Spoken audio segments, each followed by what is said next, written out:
औज़ुबिल्लाहिमिनश्शैतानिर्रजीम बिस्मिल्लाहिर्रहमानिर्रहीम। ये जी 511 lesson number 42 है हमारे पास, socio culture factors, culture definitions and theories. अब कल्चर की यहाँ पे कुछ डेफिनेशंस और थ्योरीज दी गई हैं। The fact that no society exist without a culture reflects the need for culture to fulfil certain biological and psychological needs in a people. यानी कि किसी भी सोसाइटी का वजूद कल्चर के बगैर मुमकिन नहीं है। कल्चर किसी सोसाइटी के लोगों की बायोलॉजिकल और साइकोलॉजिकल नीड्स को पूरा कर रहा होता है। The mental constructs that enable us to survive are a way of life that we call culture. अब यहाँ पे कल्चर की उन्होंने एक और डेफिनेशन दी हुई है। Culture establishes for each person a context of cognitive and effective behavior, a template for personal and social existence। मतलब कि हमारी जो सोशल और कॉग्निटिव एग्जिस्टेंस है उसके लिए एज अ टेम्पलेट होता है culture. But we tend to perceive reality within the context of our own culture, a reality that we have created and therefore not necessarily a reality that is empirically defined. The meaningful universe in which each human being exists is not a universal reality, but a category of reality. अब यहाँ पे next जो दो concepts उन्होंने दिए हुए हैं वो हैं स्टीरियोटाइप्स एंड जनरलाइजेशन। ये बेसिकली दो डिफरेंट कॉन्सेप्ट्स हैं। इसमें हमारे बिलीव्स होते हैं किसी ग्रुप के बारे में, किसी भी ग्रुप के बारे में हमारे जो बिलीव्स होते हैं कि वो लोग कैसे, हमारे जनरल बिलीव्स होते हैं उनके बारे में। अब ये दोनों डिफरेंट कॉन्सेप्ट्स हैं। Generalizations become stereotypes when all members of group are categorized having the same characteristics। जब किसी ग्रुप के लोगों की सेम characteristics कैटेगराइज्ड हो रही हों तो वो जनरलाइजेशन जो है उस टाइम स्टीरियोटाइप्स बन जाती है।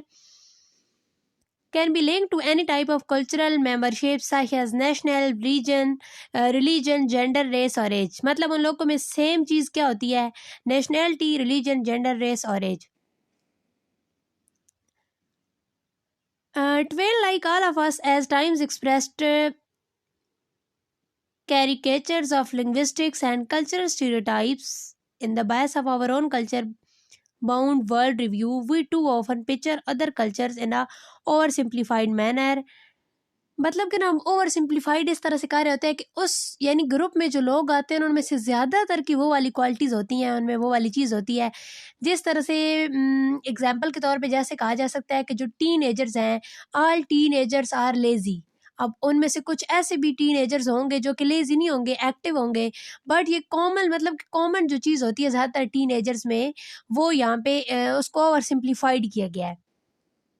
इन्होंने कुछ और एग्जांपल्स जहाँ पे दी हुई हैं और ये वाली एमसीक्यूज में और क्वेश्चन में पूछी जा सकती हैं।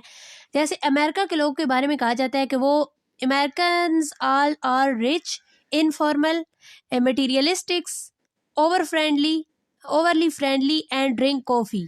ये सारी चीज़ें मशहूर हैं अमेरिकन्स के बारे में। इटालियंस के बारे में क्या है? वो पैशनेट एंड डेमोन्स्ट्रेटिव हैं, ग्रेट लवर्स हैं and drink red wine drink करते हैं। इसी तरह जो जर्मन्स हैं वो स्टबर्न हैं, इंडस्ट्रियस हैं, मैथडोलॉजिकल हैं एंड ड्रिंक बियर। और जो ब्रिटिश हैं वो स्टफी हैं, पोलाइट हैं, थ्रिफ्टी हैं एंड ड्रिंक टी हैं। यानी कि ये बहुत सारी कंट्रीज़ के बारे में, उनके लोग के बारे में जनरल बिलीव्स है। अब इस यहाँ पे इनको ओवर सिंप्लीफाइड किया गया। मे बी इन उसी कंट्री के लोग हों, वहाँ के रहने वाले हों, लेकिन उनमें ये वाली एबिलिटीज़, ये वाली करेक्टरिस्टिक्स ना हों। एंड जैपनीज़ के बारे में क्या बताया गया कि वो रिजर्व्ड हैं, अनइमोशनल हैं, take a lot of picture and also drink tea. यानी ये चीज़ें उनके बारे में मशहूर हैं। Second, culture acquisition and social distances. अब जब एक लर्नर सेकंड लैंग्वेज को लर्न कर रहा होता है तो उसके लिए इसेंशियल होता है कि वो वहाँ के कल्चर को भी लर्न करे। कल्चर में फिर हमें वहाँ के रहने वालों के बारे में बहुत सारी चीज़ें पता चल सकती हैं और इस तरह हम बहुत कुछ लर्न करते हैं। Robinson, Stott and Nacon suggested that language learner undergo cultural learning as a process that is as way of perceiving, interpreting, feeling, being in the world। And relating to where one is and who one meets, मतलब वो इस तरह culture को ना study करके वो फिर relate कर सकते हैं कि लोगों को कि ये जो हम इससे मिले थे, यानी अब जिन लोगों से मिल रहे हैं वो कहाँ के रहने वाले हैं, और मतलब वो रिलेट कर सकते हैं। Culture learning is a process of creating shared meaning between culture representative, it is experimental, it is experiential, a process that continues over years of language learning and penetrates deeply into one's pattern of thinking, feeling and acting। और जो कि penetrate कर रहा होता है किसी बंदे की पैटर्न ऑफ थिंकिंग को, उसकी फीलिंग को और एक्टिंग को। टॉपिक नंबर 250 है हमारे पास, teaching intercultural competence.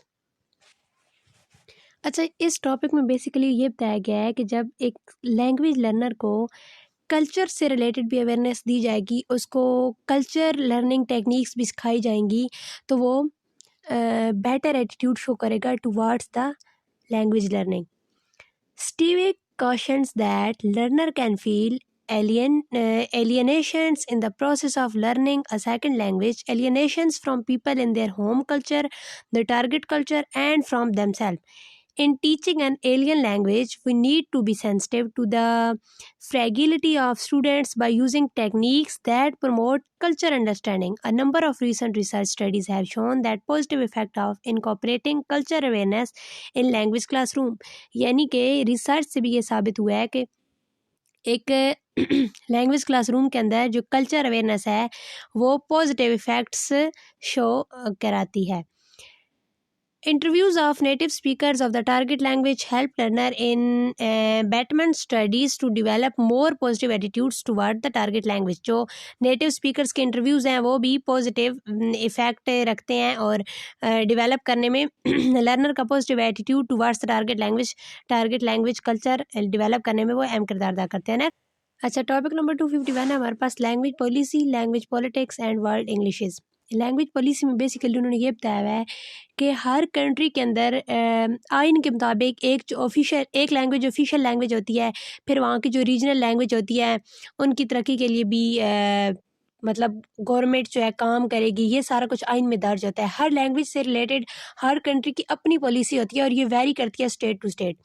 Language politics के अंदर ये आ जाता है कि कुछ कंट्रीज़ में यानी कि वो लैंग्वेज जो है वो किस हद तक एक्सेप्टेबल है इन गवर्नमेंट डोमेन और एज ऑफिशियल लैंग्वेज, और कुछ कंट्रीज़ में तो कुछ लैंग्वेज में जब तक आप उसकी नेटिव लैंग्वेज में जो होगी ना, जो कंट्री की ऑफिशियल लैंग्वेज होगी उसमें प्रोफिशिएंट नहीं होगे, आप उस कंट्री के यानी कि सिटीज़न नहीं कहलाएंगे। सिटीज़नशिप के लिए भी एक शर्त होती है उसकी ऑफिशियल लैंग्वेज में प्रोफिशेंसी, और कुछ लैंग्वेजेस कंट्री में बैन भी होती हैं। तो लैंग्वेज पॉलिटिक्स में ये सारा कुछ आ जाता है। और वर्ल्ड इंग्लिशेस में इंग्लिश जो है वो पूरी दुनिया में अब फैल चुकी है, और वर्ल्ड इंग्लिशेस के कॉन्टेक्स्ट में भी कॉन्टेक्स्ट में उसको किस तरह से बयान किया गया वो हम इस टॉपिक में पढ़ेंगे। World Englishes, the rapid growth of English as an international language EIL has EIL ये वाला एक्सक्यूज में आ सकता है, English as a international language as stimulated increasing but often controversial discussion about the status of English in its varieties of what is now commonly called world Englishes। अब ये controversies किस तरह से हैं कि क्या इंग्लिश की जो डोमिनेट हो चुकी है बाकी सारी लैंग्वेजेस पे, ये पॉजिटिव है या नेगेटिव है। पॉजिटिव भी है क्योंकि इस तरह कम्युनिकेशन पूरी दुनिया ग्लोबल विलेज बन चुकी है और लोग मतलब कि एक ग्लोबल लैंग्वेज बन चुकी है और इस तरह पूरी दुनिया के लोग इस लैंग्वेज के ज़रिए कम्युनिकेट कर सकते हैं। और नेगेटिव इस तरह से है कि बाकी लैंग्वेजेस की जो बाकी लैंग्वेज के लिए ये ख़तरा बन चुकी है, बहुत सारी लैंग्वेजेस जो हैं वो ख़त्म हो चुकी हैं। तो ऐसा भी हो सकता है कि इंग्लिश की वजह से जो बहुत कम यूज़ होने वाली लैंग्वेजेस हैं ना, स्पेशली उनके लिए जो इंग्लिश है ये ख़तरा है। अब यहाँ पे ये बताया गया है कि कचरू के मॉडल्स को उन्होंने बताया हुआ है कि कौन से इनर सर्कल में कंट्रीज़ आती हैं, कौन से आउटर सर्कल में कंट्रीज़ आती है, कि हम पहले पढ़ चुके हैं, इसको दोबारा पढ़ने की ज़रूरत नहीं है। नेक्स्ट हमारे पास लास्ट टॉपिक है इस चैप्टर का, ESL एंड EFL। ये आपको मैं आसान लफ्ज़ों में बताती हूँ। ESL stand for English as a second language and EFL English as a foreign language. अब ये दोनों मतलब कि दोनों टर्म में लैंग्वेज को सीखने का मतलब ये है कि एक नॉन नेटिव स्पीकर इंग्लिश को सीख रहा है। ESL में भी नॉन नेटिव स्पीकर सीख रहा होता है और EFL में भी। अब फ़र्क ये है कि ESL में जो लैंग्वेज लर्नर सीख रहा है वो किसी ऐसी कंट्री में इंग्लिश को सीखेगा जहाँ पे वो प्राइमरी लैंग्वेज होगी, जैसे United state, United kingdom, Canada वगैरह हो गया।